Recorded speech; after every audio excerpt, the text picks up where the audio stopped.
Bem-vindo, bem-vinda a mais uma Escola Bíblica. Estamos aqui pela graça de Deus, gratos a Ele por todos os ensinamentos que Ele nos traz e por sabermos que, seja qual for o desafio que tenhamos na nossa vida, no seu casamento, na educação dos vossos filhos, ou então com algum membro da família de sangue, ou até, quem sabe, na sua própria igreja, nós encontramos neste manual de estudo e neste guia de orientação que é a Bíblia Sagrada as palavras que precisamos para resolvermos essas mesmas dificuldades. Uma família feliz não é aquela que é isenta de dificuldades, porque não existe. Uma família feliz é aquela que, junto a Deus, busca essa graça que vem de Deus para superar os desafios e as dificuldades. Louvado seja Deus pela sua palavra. Obrigada também, marido, mais uma vez pela tua presença. Esta semana aqui estamos mais uma vez e mais uma vez vamos orar então ao Senhor para Ele nos inspirar. Senhor nosso Deus, nosso Pai, agradecemos, Senhor, pelo privilégio que é nosso de podermos partilhar a Tua Palavra. Amém. Muito obrigado, Senhor, por esta palavra que nos orienta, que nos estimula, que nos encoraja, mas que por vezes também nos repreende. Ó Senhor, obrigado por tudo. Que Tu possas, Senhor, ser louvado ao falarmos deste assunto e que aquilo que vamos falar possa ser para a nossa edificação espiritual. Tudo isto nós te pedimos e pela fé te agradecemos em nome de Jesus. Amém. Mais uma vez, estando convosco, não deixamos de incentivar-vos a poder despedir, através dos contactos que vereis aí no vosso monitor, deste livro que fazemos com alegria esta oferta, assuntos pertinentes, importantes. É um livro muito pequenino, como podem ver, mas com uma mensagem muito prática e muito atual para os desafios das nossas famílias. Fica aqui então também esta publicidade e este aviso para todos aqueles que quiserem, para vós ou para oferecer-lhes alguma família, algum casal que vejam que possam dar valor a esta mensagem escrita. Esta semana, como assunto também importante à questão da família, é esta ambição que todos nós temos e desejamos, que é esta unidade. Não estamos a falar aqui de perda de individualidade ou de personalidade ou de gostos pessoais, mas esta unidade que, apesar da diversidade, é capaz e possível de existir pela graça e pela benção de Deus. Exato. E então, quais as chaves para esta unidade da família? Foi alguns dos conceitos que nós vimos ao longo desta semana. Fazer referência a esta oração de Jesus no capítulo 17 do Evangelho de João, uma das orações mais conhecidas que o Senhor Jesus faz, que é o verso áureo desta semana, que é: Pai, que eles sejam um, como eu e tu, Pai, somos um. Só que há muitas coisas que ameaçam esta unidade. Exato. E na lição de domingo, vem logo por fazer referência àquilo que é o fundamental e o imprescindível que deve existir para ser possível esta unidade. E esse centro tem que ser, obviamente, o fundador, o criador do casamento, não é? Que é o Senhor Jesus Cristo. Portanto, isto é... Eu sei que para muitos já pode parecer repetitivo, mas nunca é demais nós enfatizarmos aquilo que é o absolutamente indispensável. Exato. Porque pode haver muito boa vontade, pode haver muito esforço, mas se não houver realmente, e eu até iria ler, começar com uma citação que vem na lição de sexta-feira, portanto, quando diz que a causa da divisão e da discórdia na família e na igreja é a separação de Cristo. Exatamente. O que quer dizer que o oposto também é verdade. Exato. Ou seja, para haver concórdia, para haver união na família, tem que haver ligação a Cristo. E depois ela diz algo muito interessante. Isto vem no Lar Adventista, página 179. Aproximarem-se de Cristo é aproximarem-se uns dos outros.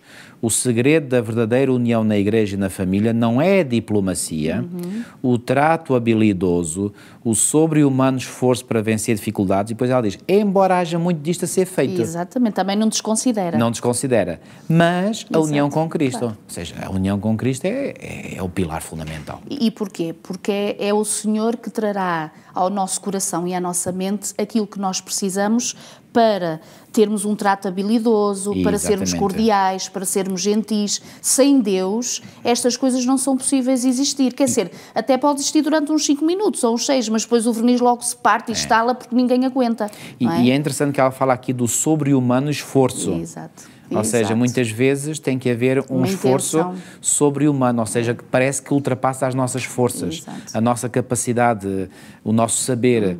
E esse esforço é para quê? Para vencer dificuldades.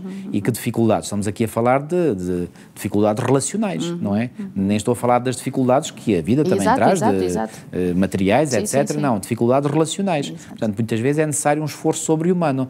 Agora, se esse esforço não estiver fundamentado em Cristo e na nossa comunhão com Ele, isso é interessante que a mesma, uma outra imagem também muito poderosa que ela usa é esta questão de fazer um círculo, vários círculos, não é?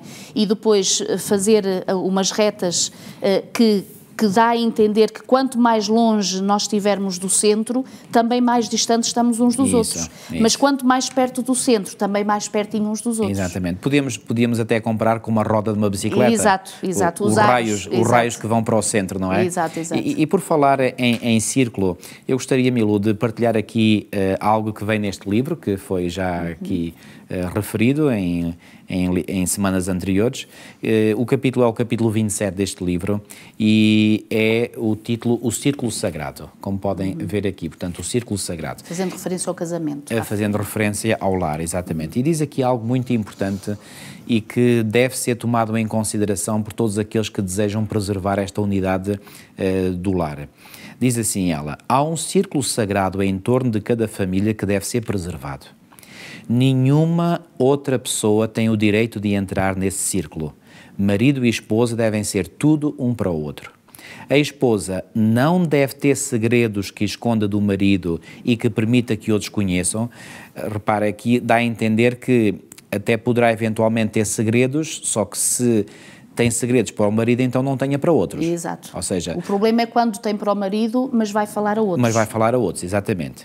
E o marido não deve igualmente ter segredos para a esposa e torná-los conhecidos de outros. Ou seja, aqui a paridade é perfeita. Depois, ela diz mais isto: o coração da esposa deve ser a sepultura das faltas do marido e o coração do marido a sepultura das faltas da mulher. Este termo aqui, sepultura, é muito forte, diz tudo. Nenhum deles deve, jamais, permitir gracejos à custa dos sentimentos do outro. Porque às vezes há pessoas que reparem, nós somos diferentes e aquilo que para um pode ser facilmente superado. Sim, quer dizer, que é um gracejo, que é uma piada, o outro pode levar aquilo a mal. Ser mais sensível. Ser mais sensível. Nem o marido, nem a esposa devem, seja na brincadeira ou de qualquer outra maneira, queixar-se um do outro a outras pessoas, pois a prática frequente desta brincadeira imprudente, ela aqui adjetiva a brincadeira como sendo imprudente, e aparentemente perfeitamente inocente, acabará em conflito entre ambos e talvez em afastamento. Tem-me sido mostrado, obviamente por Deus, que deve haver uma sagrada proteção em torno de toda a família. Isto é muito solene. E, portanto, mostra que nós devemos, o tal esforço sobre-humano que estamos aqui a falar, ora, podemos, para conseguir fazer isto, ou seja, eu ser a sepultura das tuas faltas e vice-versa, tu seres a sepultura... E sermos resilientes aos desafios que tu me trazes ou eu te trago a ti. Exatamente. Isso requer muitas vezes um sobre-humano esforço, mas devemos fazê-lo, devemos consentir. E onde é que nós vamos encontrar força? É pondo-nos nos joelhos e pedindo ao Senhor: Senhor, dá-me coragem, dá-me paciência, dá-me pronto, olha, e permite que esta crise me ajude a formatar mais o meu caráter, a limar as arestas do meu caráter, que nunca podemos pensar que já atingimos a perfeição absoluta, não é? Portanto, e nós estamos aqui, Deus nos colocou no caminho um do outro para nos limarmos um ao outro, mas preservando este círculo sagrado que é o lar. Isto é muito importante. É interessante que na lição de segunda-feira faz esta distinção daquilo que muitas vezes, não sendo conhecido, muitos casais ficam surpresos. Parece que já não sinto nada, gostava tanto, deixei de gostar. Para além de um amor, como falávamos na semana passada, que deva haver na questão da atração física, da intimidade e tudo isso, há um amor supremo e maior que engloba todas essas partes do ser humano, que é isto que a lição de segunda faz referência, que é o amor HP. Exatamente. Este amor HP não é um amor que existe em nós. Não é uma coisa natural do ser humano. Mas para superar esses desafios que nós falávamos, o eu ver as tuas falhas, tu veres as minhas, como é que a gente vai superar isto? E guardar tudo cá. Guardar tudo cá dentro, tentar resolver os dois juntos com o Senhor. Como é que se vive isto? Só nesta graça e nesta força que é o amor HP. E este amor HP, que é um amor divino, portanto é diferente daquele... Ias dizer o versículo. O autor faz referência, este é um texto muito poderoso, que é em Romanos 5,5, que diz que, ora, a esperança não confunde, porque o amor de Deus é derramado em nosso coração pelo Espírito Santo nos foi outorgado. Nós não produzimos em nós mesmos o amor. O amor é uma dádiva de Deus. E, portanto, se nós não tivermos esta conexão com Deus, não poderemos receber dele esse amor. Repare, isto parece... Alguns estão a ouvir-nos e poderão pensar assim, pastor, isso é muito bonito de dizer. Pois. Eu sei que é bonito dizer e que até é fácil se dizer, mas nós não estamos aqui a falar de teoria, nós estamos a falar de prática. É que não há outro caminho. Exatamente, e temos que enfatizar isso, porque não há outro caminho. Quer dizer, aqui, claro, eu não posso, obviamente, fazer a experiência por alguém que nos está a ouvir, eu tenho que fazer a experiência por mim mesmo. Quer dizer, e aquilo que eu estou aqui a dizer, o que queremos estar a transmitir é que não há outra alternativa, portanto, é dobrar os joelhos, é fazer calos nos joelhos, se for necessário. Claro, não é só para o nosso relacionamento, é também para o relacionamento com outras pessoas, porque muitas vezes há confrontos, há atritos que são quase inevitáveis no relacionamento de uma pessoa com outra e, portanto, se nós queremos realmente manter a unidade do círculo familiar, nós temos que ceder. Exato. E temos que aprender mesmo, mas isto não é só para ser dito, isto é para ser vivido. E experimentado. E experimentado, portanto, na prática. Porque, e eu posso dizer, quer dizer, eu e a minha mulher já tivemos também as nossas fricções e posso garantir que é apenas e só no poder que nós encontramos um e outro no Senhor que nós conseguimos ultrapassar isso e depois nos perdoar e podermos superar e podermos olhar outra vez com carinho um para com o outro. Sem o poder do Senhor é absolutamente impossível. E é este amor HP que inclui exatamente tudo isso, a paciência, o perdão, a resiliência, a superação. Este amor que vem de Deus, que coloca dentro de nós esta capacidade que humanamente nós não a temos. Como é que eu vou continuar a amar o marido ou a esposa que hoje ou amanhã me magoou, que hoje ou amanhã me trouxe uma dor, um sofrimento? Como é que vamos continuar unidos? É a tal questão. E é só aquela cola que é o amor HP, ou seja, é o Senhor que vem, apazigua o teu coração, apazigua o meu, limpa exatamente a dor.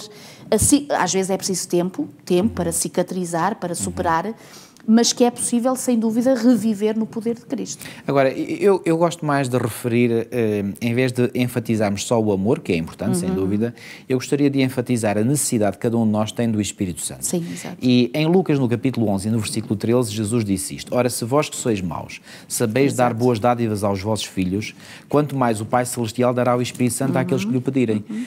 Repara, aquilo que Jesus aqui fez, e isto para mim é um contraste muito forte. Ele disse assim: ora, se vós que sois maus sabeis dar boas dádivas aos vossos filhos. Nós não damos boas dádivas aos nossos filhos por sermos bons. Pois. Nós damos boas dádivas aos nossos filhos apesar de sermos maus. É o que Jesus disse. Está escrito de uma forma clara. Então Jesus faz este contraste e diz assim: olha, pensem nisto. Se vós que sois maus, apesar de serdes maus, mesmo assim conseguis dar boas dádivas aos vossos filhos, quanto mais Deus, que é bom, não dará a melhor dádiva aos seus filhos. E qual é a melhor dádiva? O Espírito Santo. Ellen White tem uma frase onde ela diz que com o Espírito Santo vêm todas as bênçãos, por acréscimo. Todas. E Paulo, aliás, em Gálatas, no capítulo 5, fala do fruto do Espírito. E o amor é ou seja, é um gomo desse fruto, mas há outros. Exato. Porque não podemos falar só do amor. O amor é claro, é essencial, claro, mas a paciência, a longanimidade, a bondade, tudo isso, o domínio próprio, mas isso vem em consequência, ou seja, vem no mesmo pacote, digamos assim. É o Espírito Santo. O Espírito Santo traz isso tudo. Exato. Aliás, Paulo nem fala dos frutos do Espírito, fala do fruto. Exato. Ou seja, vem tudo isso, mas nós temos que pedir o Espírito Santo, porque Jesus terminou: quanto mais o Pai Celestial dará o Espírito Santo, mas a quem? Àqueles que lhe o pedirem. Aqui é que está o segredo. E uma das como é que eu ia dizer isto? Um dos sinais que muitas das vezes nós não estamos sob o Espírito de Deus é aquilo que faz a lição de terça-feira referência, o egoísmo nato que existe em nós. E com certeza que o egoísmo, porque tu buscas o que te agrada e eu busco o que me agrada, acaba por não nos unir, pelo contrário, acaba por nos dividir. E é interessante uma citação muito pequenininha que vem logo aqui no início, na lição de terça-feira. Se quiseres ler, faz favor. Se o orgulho e o egoísmo fossem postos de lado, 5 minutos bastariam para remover a maioria das dificuldades. Uau! Isto faz-nos pensar. E quando nós somos honestos connosco próprios e diante de Deus, muitas das vezes os desafios que nós temos como casal, nós acabamos por compreender que é porque eu quero a minha vontade e porque tu queres a tua vontade. E muitas das vezes não tomamos o tempo que era necessário e que é importante de, em humildade diante de Deus, percebermos, então, onde é que podemos ter ali o meio termo, em que nem tu te sintas magoado, nem eu me sinta magoada, mas fugir exatamente, e só o Espírito de Deus é que pode limpar isto de nós, a questão do egoísmo. E aqui Ellen White fala e muito bem sobre o problema do orgulho e do egoísmo, porque foi exatamente com estes traços que começou o grande conflito no céu. Tivesse Lúcifer dado o braço a torcer, como nós dizemos, tivesse cedido ou tivesse descido, digamos, da sua, digamos, do seu pedestal de orgulho e de egoísmo, como teria sido outra a história do universo. Sem dúvida. E estamos aqui todos a sofrer por causa de um ser celestial, não é? Que não quis ceder do seu orgulho, do seu egoísmo, e ele sabe exatamente como levar cada pessoa a não querer descer igualmente o seu pedestal de orgulho e de egoísmo. E isto é terrível. Porque quando cada um está ali, digamos, relutante na sua e não quer ceder, isto é devastador.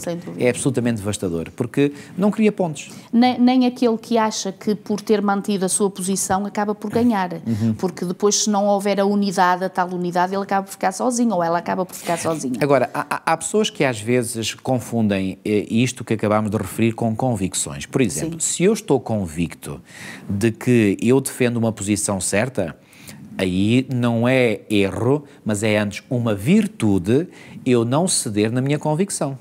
Repara, por exemplo, quando os apóstolos foram confrontados com as autoridades eclesiásticas do seu tempo e as autoridades disseram, expressamente vos proibimos empregar esse nome. E eles imediatamente responderam, antes importa obedecer a Deus do que aos homens. Quando ficam em causa princípios bíblicos, é evidente que nunca poderemos falar de... Aí não é rebeldia, aí não é orgulho, aí não é egoísmo, aí é fidelidade, ok? Portanto, quando eu estou convicto de que realmente estou na verdade, e aí, eu, por exemplo, penso naquilo que Martinho Lutero fez quando o acusaram, então, mas tu pensas que tu estás certo e toda uma igreja está errada? Ele disse, se me provarem pela palavra de Deus que eu estou errado, eu cedo imediatamente. Mas se não me conseguirem provar, eu mantenho na minha, porque é perigoso para um cristão falar contra a sua consciência. Portanto, nós devemos ceder no orgulho, no egoísmo, não nas convicções que nós temos a certeza que são corretas. Agora, quando eu tenho uma convicção e que eu sei que é correta, isso também não me dá legitimidade para eu agora atirar com essa convicção na cabeça do outro.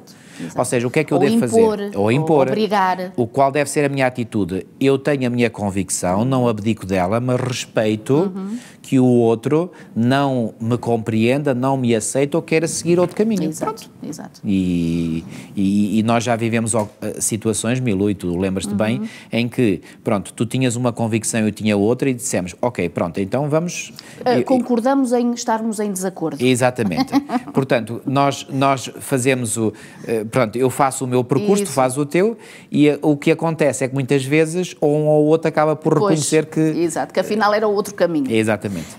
Um aspecto também muito importante e que convém fazermos referência é este que vem referido na lição de quarta-feira, que muitas vezes é mal entendido, que é esta questão da submissão.